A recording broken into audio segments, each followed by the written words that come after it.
So ఈ survey రిపోర్ట్లో total 8 survey సంస్థలకు సంబంధించిన రిపోర్ట్లు చూద్దాం ఈ వీడియోలో.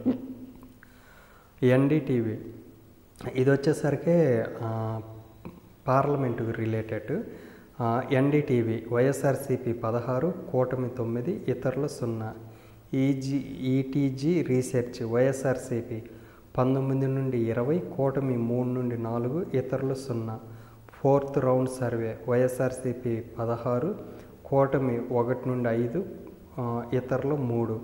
జన్మత్ పోల్స్ వైఎస్ఆర్సీపీ 115 నుండి 117, కూటమి 15 నుండి 17, కూటమి 6 నుండి 8, ఇతరులు 0.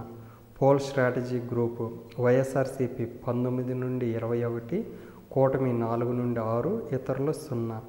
పొలిటికల్ క్రిటిక్ వైఎస్ఆర్సీపీ 19 నుండి 22, కూటమి 3 నుండి 6, ఇతరులు 0.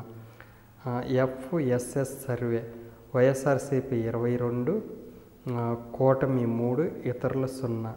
జనధర్ ఇండియా సర్వే వైఎస్ఆర్సీపీ 17, కూటమి 8, ఇతరులు 0. సో ఓవరాల్గా దీని ప్రకారం చూసుకుంటే ఎడ్జ్ మాత్రం వైఎస్ఆర్సీపీకే ఎక్కువ ఉంది.